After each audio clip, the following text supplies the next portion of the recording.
ইলিশ সম্পদের উন্নয়নে জাটকা সংরক্ষণের জন্য ১ মার্চ থেকে ৩০ এপ্রিল পর্যন্ত ২ মাস চাঁদপুরের মতলব উত্তর উপজেলার ষাটনল থেকে হাইমচর উপজেলার চরভৈরবী পর্যন্ত ৭০ কিলোমিটার এলাকায় সব ধরনের মাছ ধরা নিষিদ্ধ করেছিল সরকার। এ সময় নদীতে মাছ ধরা বন্ধ থাকায় জেলেরা বেকার হয়ে অনেকেই এনজিও সমিতি ও বিভিন্ন ব্যাংক থেকেও টাকা নিয়ে ট্রলার, নৌকা ও জাল মেরামত করে।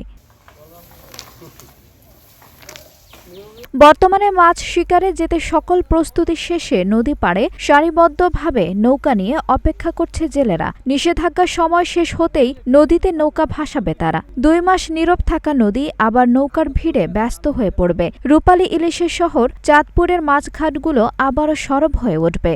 নদীতে ইলিশ ধরে ধার দেনা পরিশোধ করবেন বলে জানান জেলেরা।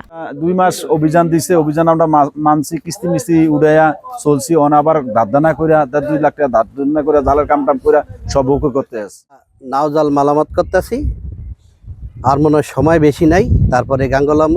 যদি আল্লাহ পাক আমাদের কপালে রিজিক দেয় তাহলে আমরা রিজিক পাবো, মাছ বৈশা পাবো, বাল বাচ্চা নিয়ে আবার একটু সচল অবস্থা থাকবো। হয়তো অভিযানের সময় আমাদের অনেক কষ্ট হয়, ঋণ, ক্ষতিগ্রস্ত, বাল বাচ্চার লেখাপড়া, এগুলি নিয়ে আমাদের দুনিয়া সংসার চলতে আছে।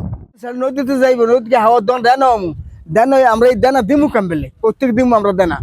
হ্যাঁ, দেনার পথ থাকতো, মাছ পাইতাম, আশা থাকতাম বড় বড় মাছ পামু, আমগো জালে মাছ পামু, তখন আমরা দেনা দিতে বেচাই দেন দিতাম বড় মালা দিব।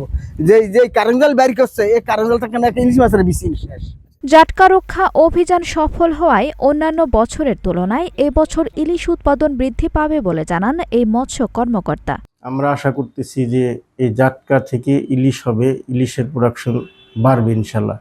আর জেলেরাও এবার অভিযান এবং মোবাইল কোর্টের কারণে তারা বিচ্ছিন্ন কিছু ঘটনা ছাড়া আমাদের অধিকাংশ সময় এই ৭০ কিলোমিটার এলাকার নদী আমাদের দখলে ছিল, এবং জেলেরাও এটা স্বীকার করছে যে অন্যান্যবারের তুলনায় এবার বেশি অভিযানের কারণে জেলেরা নামতে পারেনি। চাঁদপুরের পদ্মা মেঘনায় মধ্যরাতে শেষ হচ্ছে ২ মাসের জাটকা রক্ষা অভিযান। দীর্ঘদিনের নিষেধাজ্ঞা শেষে তাই মাছ ধরতে প্রস্তুত চাঁদপুরের অর্ধলক্ষাধিক জেলে। আঞ্জুম হক আরবি, নাগরিক প্রতিদিন।